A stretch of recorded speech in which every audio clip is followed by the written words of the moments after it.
based on the works of Karol Wyszyński. Diaries of Magic Eyes. January 10, 1335, Fish City. Dobrzegniew 3, Prince of the Eastern Kingdom. Today my wedding to the Princess of the Northern Kingdom took place. We decided to get married as soon as possible to ensure a strong alliance between our kingdoms. We chose Fish City so that the guests from my kingdom could arrive sooner. We also invited the Queen of the Western Kingdom to discuss the future of the island with her. This wedding was to be an important event for all the inhabitants, so we decided that the mercenaries would take an active part in the entire ceremony and ensure safety along with the royal guard. Everything started perfectly, a winter but quite warm day. The princess was waiting for me in a beautiful winter coat and a veil covering her face at the altar built in the market square in front of the church. In the first row sat my father, the king of the Eastern Kingdom. Next to him sat Leslaw, the king of the Northern Kingdom. On the other side sat Bogusława, the queen of the Western Kingdom. It was obvious that she was not thrilled about this wedding, because originally it was her daughter, Princess Bogumila, who was supposed to marry her. The ceremony began. The priest asked her the question, "Do you, princess, take the prince as your husband?" She replied, "Yes."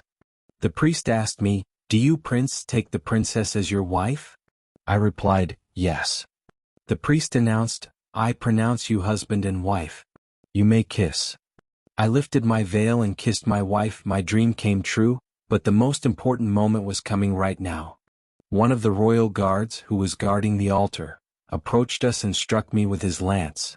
It was a planned attack by the king of the Northern Kingdom, to kill me right after the wedding and thus take power in the Eastern Kingdom. Unfortunately for him, we were prepared. The cut cloak revealed a metal breastplate.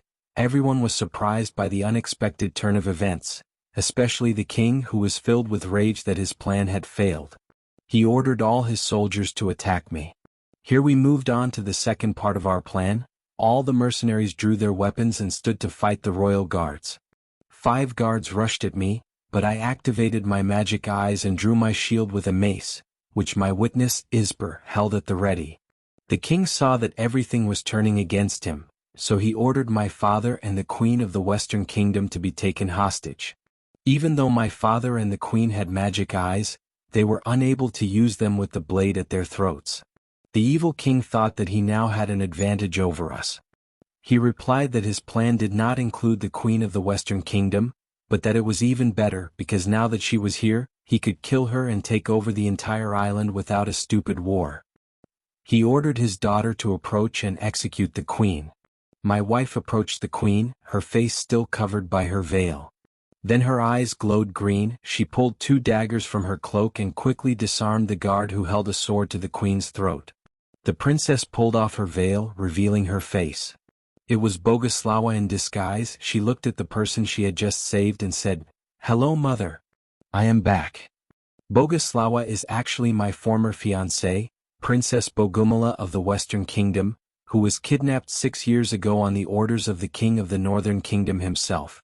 Our opponent saw that the ground was crumbling under his feet, as it had for all of his men. My father took advantage of the guard's hesitation and knocked him down. The 4 of us approached the evil king and announced that it was over. He just laughed that he had another ace up his sleeve, then activated his ruby magic eyes. Our metal weapons flew out of our hands and flew towards Leslaw and began to float around him in the air. He was sure that in such a state we had no chance against him, but we also pulled our ace out of our sleeves. Thanks to my and Bogumila's bond, our magic eyes evolved and we were able to use the same abilities that we had discovered in Twin Mountain. An emerald spear appeared in my wife's hands, and my hands glowed with sapphire light and became harder than steel. We began the fight with the former king and his levitating weapons. Finally, I managed to get close to my opponent and hit him with my magic fist, throwing him back a few meters. In the meantime, his royal guards, overwhelmed by the numerical superiority of the mercenaries, were defeated. Leslaw had no hope left for victory. He decided that he would not leave without taking someone with him. He used his powers to attract one sword, which was supposed to hit Bogumila in the back in flight. Fortunately, she realized it and, using the speed that she has thanks to her powers, avoided the sword, which hit the chest of the person controlling it. In this way, our opponent ended his own life and we finally won. Thanks to this, together with Bogumila, we are the king and queen of the entire island.